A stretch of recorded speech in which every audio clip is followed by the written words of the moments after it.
Hey guys, what's up? It is Ripe again, back with a mix of revenge and entitled people stories. In today's title story, an entitled Karen claims that OP stole her car even though he just bought it. Without wasting any more time, let's dive right into the stories. This story is titled Lady Claims I Stole Her Car and the Police Were Called. I have seen posts about this kind of thing and thought, no way this is real. What kind of idiot would call the police for that? Well, yesterday it happened and I am still confused what this lady was thinking. We have been looking for a car for our youngest. Looking through online ads, we came across an ad for a luxury car that only wanted about 1/3 of what this car was worth according to Blue Books. Said car, however, just suddenly stopped starting. My husband is a mechanic, so we decided to look at it just to see. Immediately, he sees a couple potential problems as to why it does not start. The car has new tires, body nearly perfect, interior needs a few easy fixes. Still well worth way more than the owner is asking, even with paying for repairs to get it running.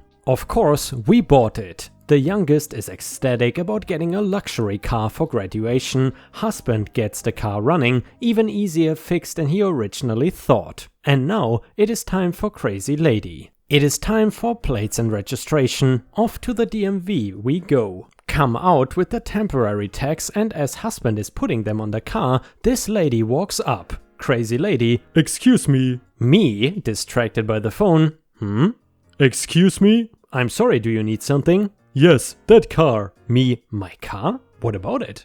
Where did you get it? We bought it a few weeks ago, I said. Crazy lady, That is my car. husband, no it isn't, and now get away from us. CL, Yes, that is the car I was going to buy from previous owner and you stole it from me. me, lady, I paid the previous owner what they were asking and nothing was said about you. Leave us alone. Crazy lady responded, Previous owner and I had an agreement about the car and you came in and made her sell it to you. I want it back and I want it now. I had to buy that piece of crap over there instead. Now you take that piece of crap and give me my car. what the F, Karen? Now get the hell out of my way before I run your stupid ass over.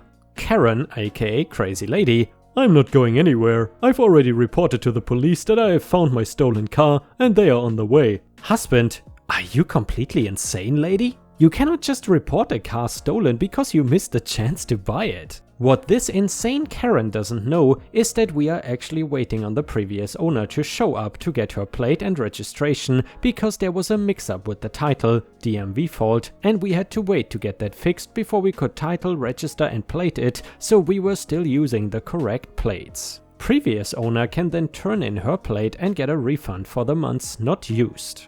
2 police cruisers pulled up about 5 minutes later. Previous owner pulled in right behind them. As the 2 officers are getting out and asking who called, previous owner walked up to me and my husband asking what is going on. She had not noticed the crazy lady yet. CL immediately started yelling how she had paid for this car and we forced the previous owner to give us the title instead. She wanted us arrested and her given the title and possession of the car right now. One of the officers walked over to us. I grinned because it is one of my friend's sons. Grew up with and was friends with my oldest son. Officer, hey Brandy, want to tell me what is going on? Me? I don't really know. We bought this car a few weeks ago from her, pointing to previous owner, and while we were waiting for her to show up to get her plate, this woman started screaming at us about stealing the car. Something about them, pointing between previous owner and crazy lady, that they had an agreement about the car but she, the previous owner, sold it to us instead,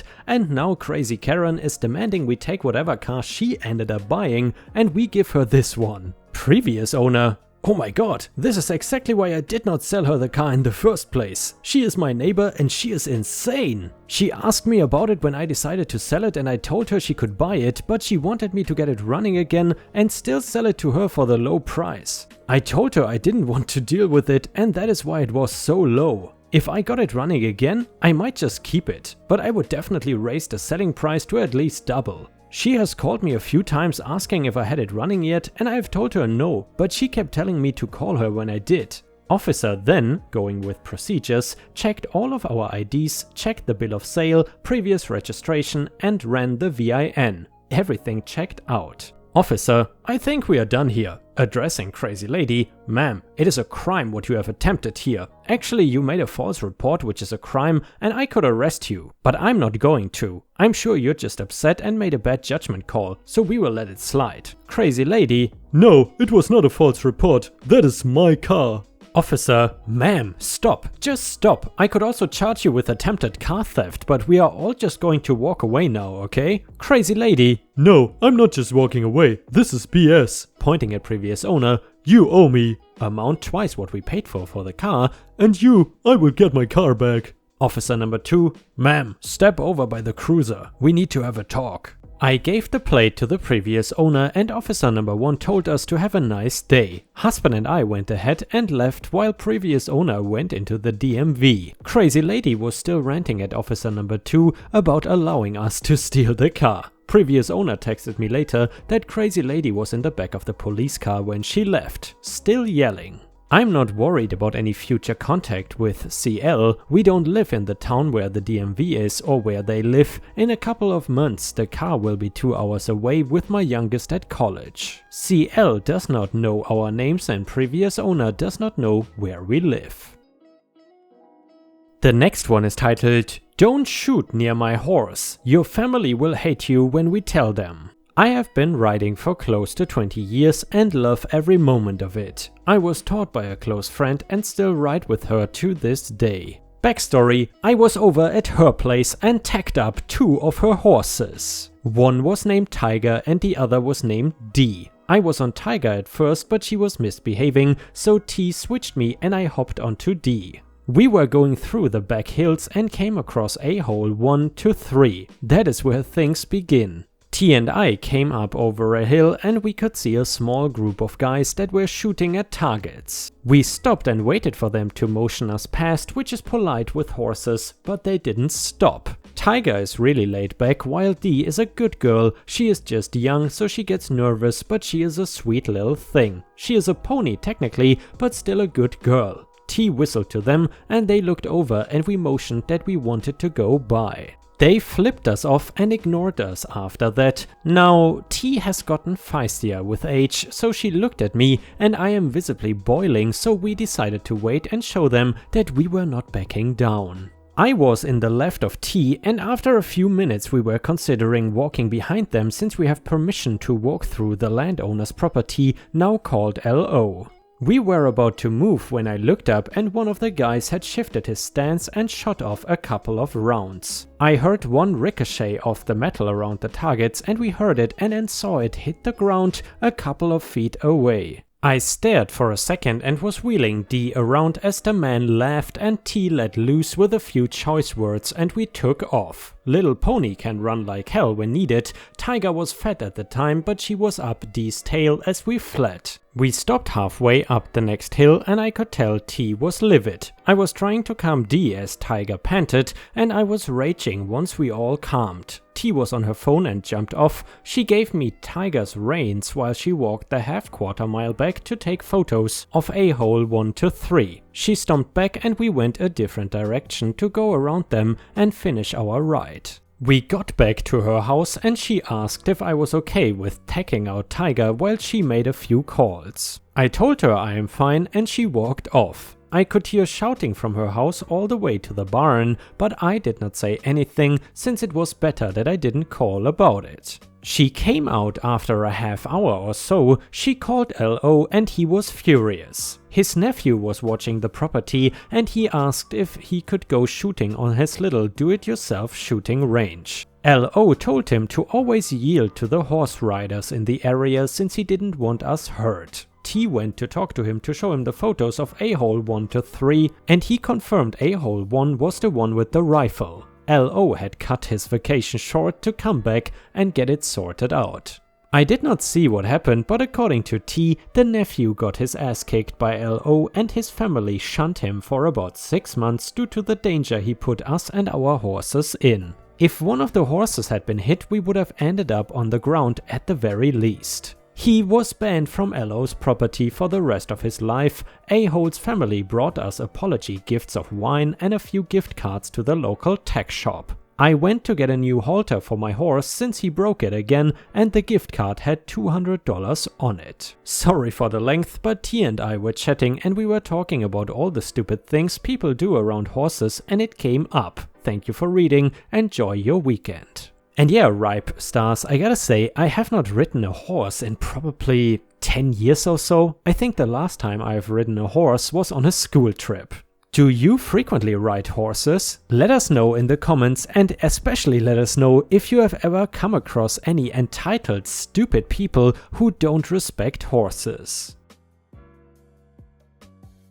The next one is titled Trashman Digs Through Garbage and Gets a Nice Surprise. My mom lives in a really small town where people get into other people's business quite often. My brother and his family live next door to my mom on opposite ends of shared property. Though it is shared land, they do have separate addresses for their homes, they will often share responsibilities and the like. Well, neither household accumulates enough trash each week to justify both of them having trash service. My mom pays for the pickup and they share a trash can, they rarely even fill the one can between both households. The trashman noticed a piece of junk mail with my brother's name and address on it one day and had a fit, saying that they had to pay for their own trash service. My mom ignored him, they were not doing anything wrong. The trashman did not like this. He started going through her trash before dumping it in the truck to make sure there was not anything in there with my brother's information on it. My brother's household started burning all junk mail, so no one is the wiser even if they were not doing anything wrong. The trashman kept threatening to have their service cancelled. Again, my mom ignored him. He kept digging through the trash and just being a dick in general.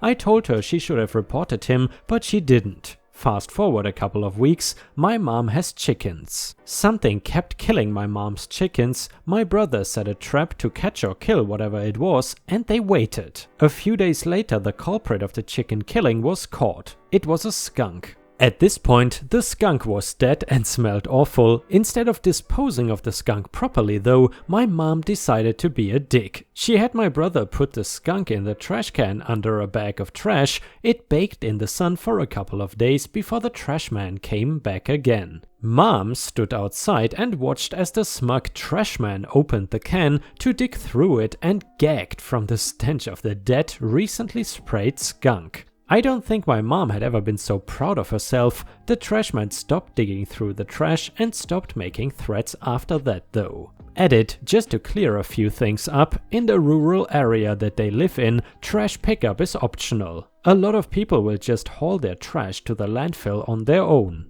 With it being optional, they cannot force anyone to pay for pickup. Nowhere in their agreement does it say that you cannot have someone else's trash in your bin. It only states that you will be billed more if the trash exceeds the number of cans you have rented. Also, I lived in the house that my brother is living in for 3 years. I paid for the trash and my mom would bring her bags down to our cans. There was never an issue. The new trashman on their route is just an a-hole. Also, just like a commenter below said, they pay for 1 can. Fill 1 can and the trashman picks up 1 can. This violates nothing according to their agreement. And Ripe Stars, I would love to hear from you. Do you think that OP is the a-hole in the story, or do you think that the trashman deserved this? Please let me know what you think in the comments. And the next one is titled Insult Your Head Closer instead of Give a Raise? Yeah, sure, there's no way that will backfire. In the late 90s, I worked at a Subway restaurant, specifically closing shift. That will be relevant later. At the time I was paid somewhere between $7 and $8 an hour. A good chunk more than minimum wage and had me bringing my A game every day.